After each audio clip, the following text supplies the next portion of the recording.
Tonight on World News, life underground, 33 miners miraculously alive in a tiny space 2,000 feet below Earth. How will they eat, drink, breathe for the next months?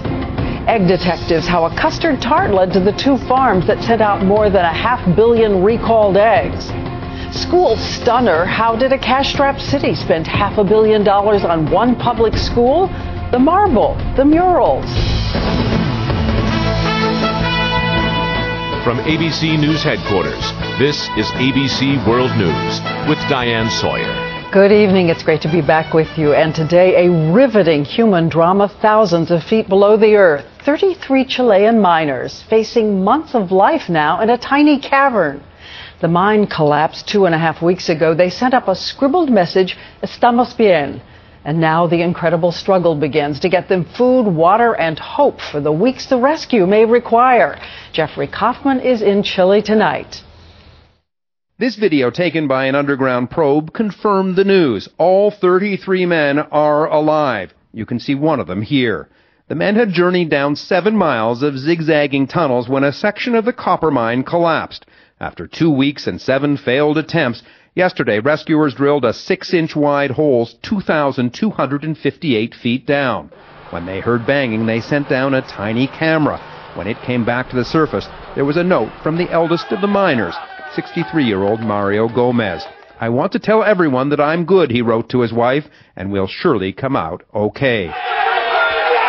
The news was met with euphoria by anxious families and an anxious nation. Estamos felices. "We are happy," said Caterina Avalos, whose brother is trapped underground. "This is what we've been waiting 17 days to hear." The 33 men are surviving under grueling conditions in a 600-square-foot refuge about the size of a hotel room. The temperature 95 degrees, the humidity 95%. They have some electricity from a truck engine for light. They used a backhoe to dig into the dirt floor of the mine to find drinking water. People may say this is not successful because these men are trapped. I say this is incredibly successful because these men survived and they're going to be able to survive. Down the 6-inch shaft, rescuers are now lowering saltwater gel tablets and medicine to help nurse the men back from the brink of starvation. It is believed that they've been living off a 48-hour supply of food. To rescue the trapped men, they will dig a wider 27-inch borehole. The men will be raised up one at a time, but 2 are reportedly obese, and it's not clear how they will fit. And all this could take a month, but it may take until Christmas. Mario Gomez seemed to sense that in the note he scrawled to his wife. "Patience and faith," he wrote. "God is great, and the help of my God is going to make it possible to leave this mine alive." We know the men have enough air to breathe. We now know they have enough food to eat. What is not clear is whether they know how long it may take to rescue them. Diane? Jeffrey, thanks, and you can only imagine what the families are thinking as they face these months ahead. But back here in the United States tonight, federal investigators are following the trail of eggs tainted with salmonella, and they say the trail leads straight to 2 and only 2 farms in Iowa, which sent out more than 500 million eggs pulled from shelves in the nationwide outbreak. We asked Chris Bury to tell us how the food detectives tracked the problem from the first case months ago. The FDA now says the salmonella outbreak appears limited to these 2 farms in Iowa, more than 500 million tainted eggs. Like crime scene investigators, health detectives tracked one initial outbreak from custard tarts at a high school prom in Northern California. Other clues from a graduation party and a caterer in Los Angeles. They all pointed to Iowa. In one situation, we had 3 individuals who became ill, who all had been at the same catered breakfast and all had omelets. And we traced it back to this Wright County eggs in Iowa. 20 FDA investigators are now combing these hen houses where the eggs are laid, all associated with egg baron Jack DeCoster, one of the top 10 producers in the nation. The DeCoster empire has a troubled history of health, safety, and immigration violations, the Iowa Supreme Court calling it a repeat violator. But new federal rules requiring more testing in the henhouse may prevent similar outbreaks.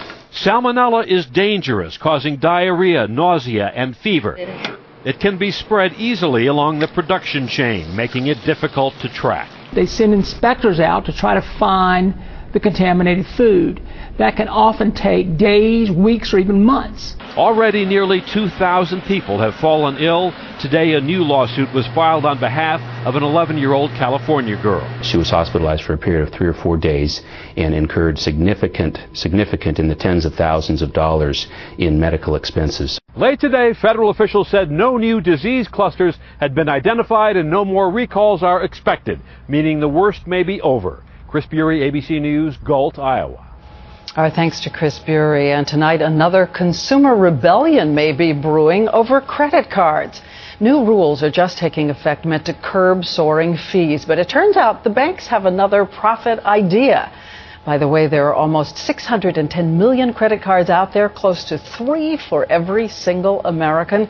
And David Muir is here with what everyone needs to know. David. You know, Diane, just when we thought that those new credit card rules were going to protect consumers from sky-high interest rates, wind of this today, new numbers that show the average interest rate on credit cards is actually the highest now in nearly a decade. The new numbers show the average interest rate on credit cards now stands at 14.7%. That's the highest since 2001. How did this happen, even with these new protections? Well, banks are charging higher rates for customers now signing up for credit, and for existing customers, they were already hiking rates before these new protections could take effect. Higher introductory rates, higher and new fees. Doesn't make any sense when we have these new rules that are supposed to protect us. His answer? He simply pointed out what the head of J.P. Morgan Chase said himself. Jamie Dimon from Chase said that if you run a restaurant and you can't charge for the soda, the burgers are going to get a lot more expensive. In other words, making up for lost profits elsewhere. The head of Chase used that burger analogy after reporting nearly $5 billion in profits in the last quarter alone.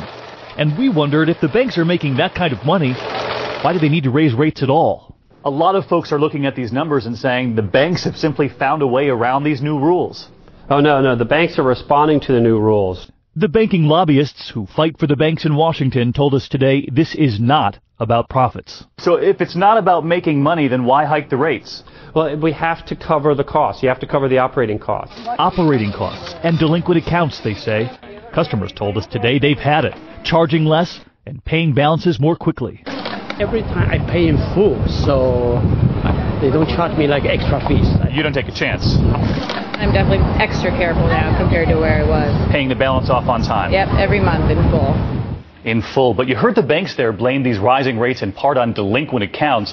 But the nation's largest banks have actually reported that delinquency rates are at the lowest they've been all year, that American consumers have actually cut their credit card balances by $131 billion over 2 years, Diane. So good behavior, just not good business for the banks. Let's see how this impacts Main Street now. Thanks, David.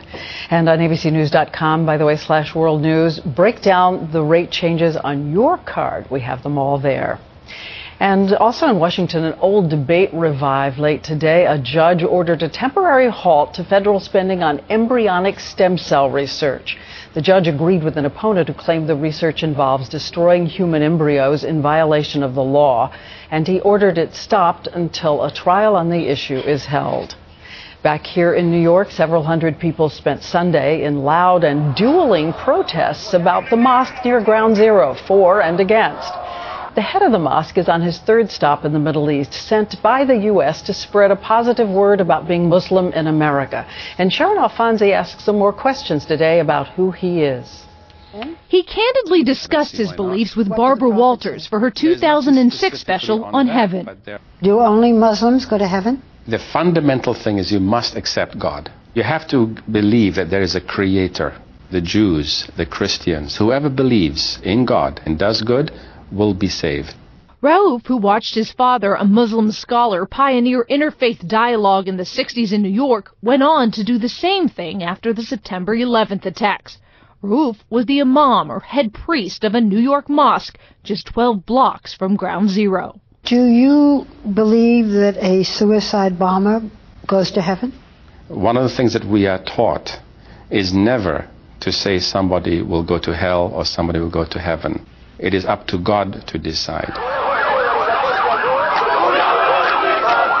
So one man's suicide bomber is another man's martyr. Well, the expression that I've heard is one man's terrorist is another man's hero. But in his book, the imam wrote, "The truth is that killing innocent people is always wrong, and no argument or excuse, no matter how deeply believed, can ever make it right." He's been praised for being moderate, but it was this interview with CBS's 60 Minutes after the September 11th attacks that has drawn scrutiny. I wouldn't say that the United States deserved what happened, but the United States policies were an accessory to the crime that happened. Critics called him a terrorist sympathizer, but a spokesman for the imam tells us the comments were, quote, taken out of context. He went on to describe the mistakes the CIA made in the 1980s by financing Osama bin Laden and strengthening the Taliban. And what about claims that the imam sympathizes with Hamas? Asked if the State Department was correct to designate Hamas as a terrorist organization, I do not want to be placed, neither will I accept to be placed in a position where I am the target of one side or another. The targeting of civilians is wrong. And while all of the imam's writings and interviews are now being thoroughly examined, many critics have overlooked one of his more memorable speeches. The imam actually eulogized Daniel Pearl, the journalist murdered by Islamist terrorists in Pakistan. And Diane, he asked for forgiveness for what's been done in the name of Islam. That's right. He was there at that memorial. Good to see you tonight, Sharon. Thank you. And turning overseas now to Pakistan, the record flood waters, the misery are spreading there tonight. The raging waters are now swallowing the southern part of the country. In many places, nothing but rooftops showing. Efforts are underway to save hundreds of people. And ABC's Lama Hassan, in the middle of it all, sent us the pictures. The floodwaters keep surging down south and the water levels keep rising. 5 days ago, these men sent their wives and children to higher ground for safety. Today, they found themselves in danger. And Lama tells us that emergency crews can't reach thousands of people who desperately need to be evacuated. They drop food and supplies to them. Riot police try to keep the hungry crowds under control. And 6 months after a trainer was killed by a whale at SeaWorld in Orlando, the federal government today hit the theme park with the steepest fine possible, saying SeaWorld put the trainer and other workers in danger when they climbed in the water with whales. Yunji Denise on what we learned today. This is Dawn Brancheau playfully feeding Tilikum. Moments later, the 6-ton killer whale would grab the trainer's ponytail, dragging her to her death before a crowd of horrified tourists. It took a team of trainers to coax the whale onto a platform so they could lift the animal out of the water and free Brancheau from his jaws. At the time, other trainers said Brancheau would be the first to say she was to blame, and the company defended the whale. This is really a wonderful animal. In a scathing report, OSHA said SeaWorld should have known better, citing Tilikum's violent past, including the death of another trainer in 1991 at a park in Canada. The agency said SeaWorld had an extensive history of potentially dangerous incidents at its various facilities, and yet it required employees to work on ledges and shelves subject to dangerous behavior of animals. The finding came with the maximum fine of $70,000. Two other unrelated safety violations added $5,000 to the penalty. The report echoes allegations made today by the park's former director of health and safety. She says SeaWorld did not do enough to protect its trainers and that others are still at risk. I think that if they're put into that close proximity, it could easily happen again. SeaWorld says they'll fight the fine and that OSHA does not understand the safety requirements of handling these animals. Yunji Denise, ABC News, Washington.